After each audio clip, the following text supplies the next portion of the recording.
आप सभी को जय महाकाल। आज बात करते हैं राजा विक्रमादित्य की कि महाराजा विक्रमादित्य पिछले जन्म में कौन थे और इन्होंने कैसे तप किया। इस जन्म में इनका राजा के रूप में जन्म कैसे हुआ। तो ये प्राचीन काल की बात है। जो राजा विक्रमादित्य थे वो प्राचीन काल में एक ऋषि थे, ब्राह्मण थे।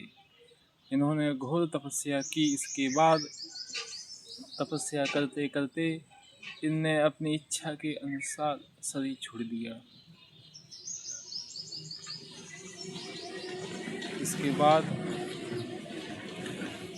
कुछ समय बाद इसका वर्णन हमें भविष्य महापुराण में देखने को मिलता है। अगर आप प्रति सर्ग भविष्य महापुराण देखेंगे तो उसमें साफ साफ लिखा हुआ है कि भगवान सदाशिव ने इनसे कहा कि बहुत अत्याचार हो रहा है धरती पर और आप जाइए और राजा विक्रमादित्य के रूप में जन्म लीजिए।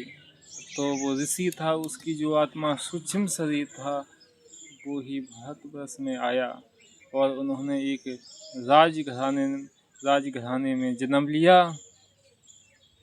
इसके बाद उन्होंने वो कठोर तप किया। तप करते हुए उनके पास अमृत भी था। वे चाहते तो किसी को जिंदा कर सकते थे और अमर बना सकते थे। मतलब इसका ये है कि इच्छा मृत्यु का वरदान, इच्छा मृत्यु किसी की भी कर सकते थे। अगर कोई चाहे तो जब ही मरेगा, ऐसी शक्ति उन्होंने माता चंडिका से प्राप्त की थी। माता चंडिका के पास अमृत था। वो अमृत राजा विक्रमादित्य ने लिया। अब वो कैसे लिया वो भी आपके लिए बताते हैं कि एक समय की बात है, माता चंडिका अपने भक्त की बलि लिया करती थी। तो होता ये था, एक राजा था, वो अनन्य भक्त था उनका। तो उनका अनन्य भक्त था। तो ऐसा हुआ, एक बार वो जाता था मंदिर में और अपना सिर माता के चरणों में तलवार से काट के अर्पित कर देता था। इसके बाद ऐसा हुआ कि ऐसा होता रहा और ये बात राजा विक्रमादित्य को पता चल गई। फिर क्या था, राजा विक्रमादित्य गए और उन्होंने